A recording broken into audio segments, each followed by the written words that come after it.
അപ്പൊ നമുക്കിനി ഭർത്താക്കന്മാരുള്ള സ്നേഹം കാണിക്കാനുള്ള സമയമായിരിക്കും. അതെ, ഭർത്താക്കന്മാർക്ക് നമ്മുടെ മ്യൂസിക്കൽ വൈഫ്സിനോടുള്ള സ്നേഹം. അതെ, അവർക്ക് തിരിച്ചും അതെ നന്നായിട്ട് പാടി ആ സ്നേഹം കാണിക്കണം തിരിച്ച്. അപ്പൊ ഏതാ റൗണ്ട് നിങ്ങൾക്ക് മനസ്സിലായി കാണല്ലോ. Husbands choice. അപ്പോ ഈ റൗണ്ടിൽ പെർഫോം ചെയ്യാൻ വരുന്നു പാർവതി.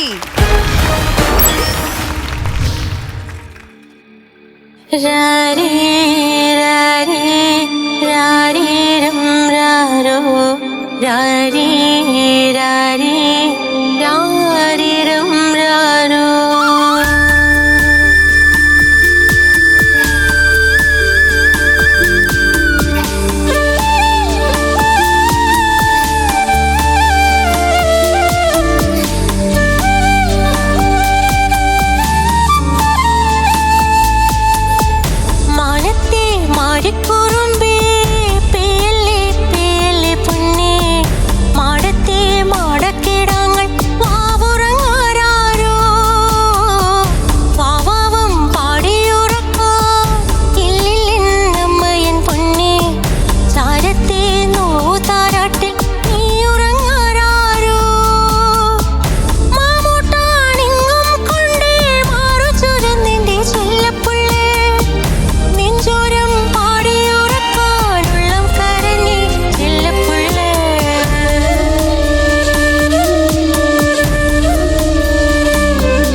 പാർവതി എങ്ങനെ പാടിയെന്ന് തോന്നി?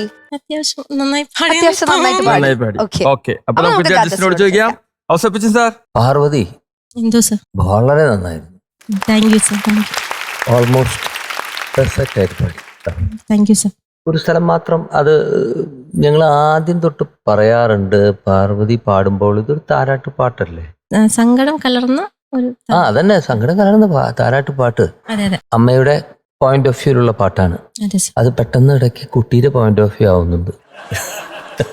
ഞങ്ങൾ ഇടയ്ക്ക് അത് പറയാറുണ്ട്. എസ്പെഷ്യലി ഇല്ലില്ലൻ അമ്മയൻ പൊന്നേ, അവിടെ ഒരു ക്ലാരിറ്റി കുറവ് വരുന്നുണ്ട്. അതുപോലെ അവിടെ ഇവിടെയും വാക്കുകളുടെ ഒരു ചെറിയ ക്ലാരിറ്റി. അത് പറഞ്ഞല്ലോ അന്ന്, എന്താ മൂക്ക് അനുനാസികം സൗണ്ട് അങ്ങനെയാണ്. വാവാവം പാടിയുറക്കാൻ ഇല്ലില്ലൻ അമ്മയൻ. അവിടെ കുറച്ച് ടങ് ട്വിസ്റ്റ് ഉണ്ട്. ഇല്ലില്ലൻ അമ്മയൻ. ആ പോർഷൻ ഒന്ന് പാടി കാണിക്കാമോ? ക്ലാരിറ്റി എനിക്ക് കിട്ടുന്നില്ല അവിടെ. വാവാവം പാടിയുറക്കാൻ ഇല്ലില്ലന്നമ്മയൻ പൊന്നേ, ഇല്ലില്ലന്നമ്മയൻ പൊന്നേ, ചാരത്തേ നൂതാരാട്ടേ. അല്ല, ഇപ്പൊ ക്ലിയർ ആവുന്നുണ്ട് കേട്ടോ. അങ്ങനത്തെ ഡിക്ഷൻ കുറച്ച് ശ്രദ്ധിക്കണം.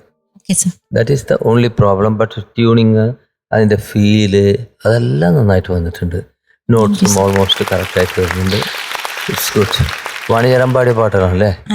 എനിക്ക് വാണിജ്യറാമിന്റെ ഒരു ചെറിയൊരു പ്രേതം കയറിയിട്ടുണ്ടോ എന്ന്, അത് ആ ഭാവം കൊടുക്കുന്നതുകൊണ്ടായിരിക്കാം. You are taking that feel. വാണിജ്യറാമിന്റെ സൗണ്ട് വേറെയാണ്. But when you sing that way, ഒരു സിമിലാരിറ്റി വരുന്നു ഫീമെയിൽ വോയിസിൽ. അത്രേ ഉള്ളൂ. വേറെ നന്നായിട്ട് പാടിയിട്ടുണ്ട്. ചേച്ചി നല്ല സോങ് സെലക്ഷൻ. എനിക്ക് പാർവതി പാടിയത് നന്നായിട്ട് ഇഷ്ടപ്പെട്ടു. Thank you ma'am. പാർവതിയുടെ വോയിസ് ഭയങ്കര ആ ഒരു ഫീമെയിൽ സിംഗേഴ്സിന് ആ ഒരു നേസൽ ടിഞ്ച് എപ്പോഴും വേണം എന്ന് പറയുന്നത്, അതൊരു ഫ്രീ സിംഗിങ്ങിന് it will help us lot. നല്ല സൗണ്ട് ആയിരുന്നു, നല്ല പളിച്ചെന്ന്, നല്ല രസം ഉണ്ടായിരുന്നു. കളിച്ചെന്ന് പറഞ്ഞു, അപ്പൊ നല്ലതാ. പളിച്ചെന്നത് ഒരു ഗബ്ലാജിക വരുന്നു. പാർവതി എന്തോ മാം? അസലായി. Thank you ma'am. തനിക്ക് വേണ്ടി ഉണ്ടാക്കിയ പാട്ട് ചെയ്യുമ്പോ ചിലപ്പോ ഒരു സിനിമയിലൊക്കെ ഉണ്ടാവുകയാണെങ്കിൽ താമ്പാടി അടിപൊളിയായിരിക്കും. നൈസ് ആയിരിക്കും. അതേപോലെ തന്നെ സാറ് പറഞ്ഞ പോലെ തന്നെ ഇടയ്ക്ക് എവിടെയൊക്കെ വാണിയമ്മ ഇവിടെ ഈ ഒരു സെറ്റിലുള്ള പോലെ എനിക്ക് തോന്നിയിട്ടുണ്ടായിരുന്നു. പിന്നെ അത് പെട്ടെന്ന് മാറി. കാരണം പാർവതിയുടെ നീസാലിറ്റിയും അതേപോലത്തെ ഒരു വോയിസ്, നല്ലൊരു യു ക്യാൻ പുൾ ഓഫ്. ഇങ്ങനത്തെ പാട്ടുകൾ അനായാസമായി താങ്കൾക്ക് പാടാൻ പറ്റും എന്ന് വീണ്ടും വീണ്ടും തെളിയിച്ചിരിക്കുന്നു. ഈ ഒരു പാട്ടോടുകൂടി വീണ്ടും അത് നമുക്കൊരു ഡൗട്ടില്ലാണ്ട് മനസ്സിലായി. അസലായിട്ട് പാടി. ഞാൻ വേറെ എന്താ പറയാ, കുറേ വരികളും ഉണ്ട്. എനിക്ക് ഈ പാട്ടൊക്കെ കേട്ടിട്ട് എനിക്ക് ഉറക്കം വന്ന് നല്ല സുഖമായിട്ട് ഇവിടെ നിന്ന് ആടുന്നുണ്ടായിരുന്നു എന്ന് മാത്രം എനിക്കറിയാം. ബാക്കി എല്ലാവരും ഒരു പറഞ്ഞല്ലോ അല്ലേ, കുറ്റവും കുറവൊക്കെ. അപ്പൊ എനിക്കിനി ഒന്നും പറയാനില്ല. All the very best. Thank you judges. അപ്പൊ നമുക്കിനി പാർവതിയുടെ മാർക്സിലേക്ക് കിടക്കാം. മെന്റേഴ്സിന്റെ മാർക്സ് എത്രയാണെന്ന് ജഡ്ജസിനെ അറിയിച്ചതിന് ശേഷം നമുക്ക് ജഡ്ജസിന്റെ മാർക്സ് അറിയാം.